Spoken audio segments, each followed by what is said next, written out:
नमस्कार दोस्तों, स्वागत है आपका मेरे इस यूट्यूब चैनल पे। तो भारत में कोरोना की तीसरी वेव आने वाली है। ये मैं नहीं कह रहा, ये केंद्र की तरफ से जो प्रिंसिपल साइंटिफिक एडवाइजर हैं के विजय राघवन, उनका कहना है कि भारत में कोरोना की तीसरी वेव आनी निश्चित है। तो क्या है मामला, चलिए देखते हैं। देखिए, जो केंद्र की तरफ से प्रिंसिपल साइंटिफिक एडवाइजर हैं के विजय राघवन, उनका कहना है कि भारत में कोविड-19 की थर्ड वेव आनी निश्चित है। निश्चित ही है कि आएगी। अभी भारत में कोरोना की दूसरी वेव चल रही है, ठीक है। भारत में भी कोरोना की दूसरी वेव चल रही है और तीसरी वेव आने वाली है। जैसा कि आप देख रहे हैं, भारत में हर दिन लगभग 3 लाख से ऊपर के केस आ रहे हैं और ये बढ़ते ही चले जा रहे हैं। मृत्यु का दर बढ़ता चला जा रहा है। तो इससे क्या आप पता लगा सकते हो? इससे पता लगा सकते हो कि कहीं ना कहीं कोरोना जो है अपने आप को और एडवांस कर रहा है। कोरोना वायरस अपने आप को और ज्यादा एडवांस कर रहा है और यही रिस्पॉन्सिबल होगा कि जो तीसरी वेव आएगी। He said that third phase is inevitable, यानी आना निश्चित है, अनिवार्य है कि आएगा ही आएगा। We have to ready for the third wave of कोविड-19। हमें इसके लिए पूरी तरह से तैयार रहना पड़ेगा।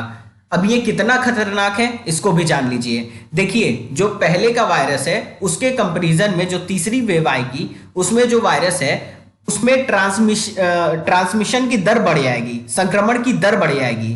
शुरुआत में अगर एक व्यक्ति 2 लोग को प्रभावित करता था, तो अब क्या होगा कि एक व्यक्ति 4 लोग को संक्रमित करेगा, यानी रेट ऑफ ट्रांसमिशन इसमें क्या होगा, बढ़ जाएगा। रेट ऑफ ट्रांसमिशन इसमें बढ़ जाएगा। दूसरी चीज क्या है कि यह हमारे शरीर में जाके और भी ज्यादा म्यूटेट करेगा। इससे क्या पता लगाया जा सकता है? इससे पता यह लगेगा कि हमारे अंदर वो और भी ज्यादा दिक्कतें पैदा करेगा, हमें सांस लेने में और दिक्कत हो सकती है। लेकिन अभी इसके बारे में कुछ भी एग्जैक्टली कहा नहीं जा सकता है। बस उनका यह मानना है, जो राघवन सर हैं वो बस ये बताए हैं कि जो पहले की कंपैरिजन में जो वायरस अब आएगा वो क्या करेगा, संक्रमण की दर उसमें ज्यादा होगी और ये अपने आप को म्यूटेट भी और ज्यादा करेगा। According to Raghavan sir, the third wave is more dangerous than second wave. Second wave के कंपैरिजन में जो तीसरा वेव आएगा वो और भी ज्यादा खतरनाक होगा। It gives higher level of circulating virus, बहुत ज्यादा संक्रमण की दर होगी इसमें। As we see, the number of death in second wave is more than first wave, ठीक है। पहला वेव जो आया था उसमें नंबर ऑफ डेथ क्या थी, कम थी। दूसरा आया उसमें बढ़ गया। अब तीसरे के बारे में बोला नहीं जा सकता, हम तीसरे के बारे में कुछ भी एग्जैक्टली नहीं बोल सकते हैं। इसमें हो सकता है कि कम भी हो जाए, हो सकता है ज्यादा भी हो जाए। अगर हमारे यहाँ मेडिकल सुविधा और अच्छी नहीं हुई और अच्छी क्या दुरुस्त नहीं हुई, तो क्या होगा कि हम ज्यादा से ज्यादा डेथ देख सकते हैं। अभी देखिए, जो डेथ हो रहा है उसमें क्या हो रहा है, लोग एम्बुलेंस के बाहर दम तोड़ दे रहे हैं, कहीं कहीं ऑक्सीजन की कमी हो जा रही है। तो ये सब क्या है, रिस्पॉन्सिबल है कि हमें और अपनी मेडिकल व्यवस्था को सही करनी चाहिए, ठीक है। The third wave of virus transmitted as same as original strain. जो ओरिजिनल स्ट्रेन आया था उसके कंपैरिजन में ये वायरस भी एकदम वैसे ही रहेगा, बस इसमें क्या है कि ट्रांसमिशन इंक्रीज हो जाएगी। अब ये किस एज ग्रुप को प्रभावित करेगा, तो देखिए, ये 0 से लेके 18 साल तक के एज ग्रुप के, यानी 18 साल तक के एज ग्रुप के सभी लोगों को प्रभावित करेगा।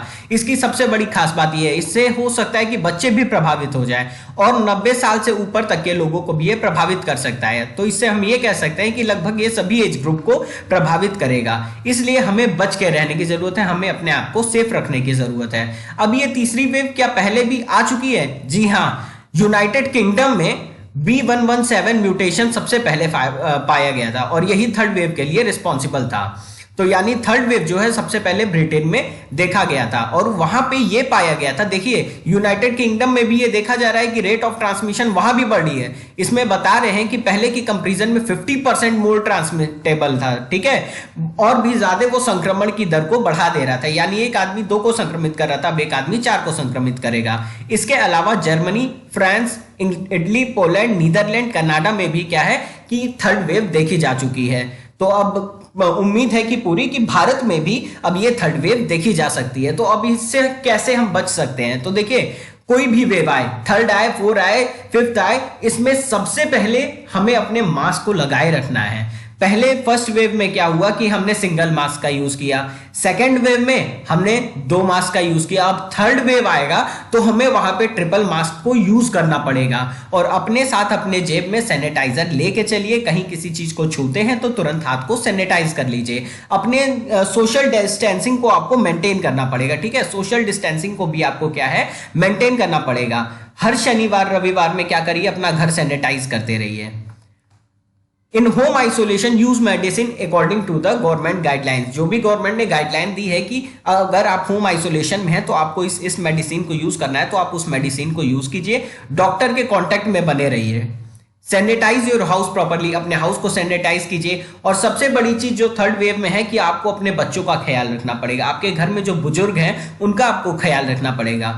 और सबसे बड़ी बात कि वैक्सीनेशन के लिए आप लोग जाओ। बहुत सारे र्यूमर फैलाए जा रहे हैं कि वैक्सीनेशन से ही आदमी बीमार पड़ जा रहा है, वैक्सीनेशन से कुछ लोग खत्म हो जा रहे हैं, तो यार ये सब र्यूमर अपने अंदर से हटा दो, ठीक है। वैक्सीनेशन के लिए जाओ। वैक्सीनेशन से क्या होगा, देखिए मैं आपको बता दे रहा हूं, कोई भी वैक्सीन 100% प्रभावी नहीं होती, हर वैक्सीन की अपनी कमी होती है।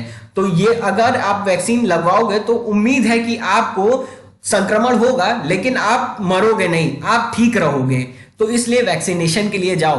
देखिए फर्स्ट वेव आया, हमने वैक्सीन डेवलप करनी शुरू की, सेकंड वेव में वैक्सीन आ गई, और जो वैक्सीन है उसमें हमने ये भी देखा कि जब दूसरा वाला डोज लग रहा है, जैसे कोवैक्सीन है, कोविशील्ड है, तो इसका दूसरा वाला जो डोज लग रहा है उसके बाद हमारी पॉजिटिविटी रेट कम हो गई है, तो हम ये कह सकते हैं कि हम सेफ है। तो वैक्सीनेशन के लिए जाओ। तो ये थी आज की पूरी वीडियो। अगर वीडियो अच्छी लगी हो तो प्लीज चैनल को सब्सक्राइब कर देना और वीडियो को यार लाइक कर देना। ये वीडियो देखने के लिए आपका बहुत बहुत धन्यवाद।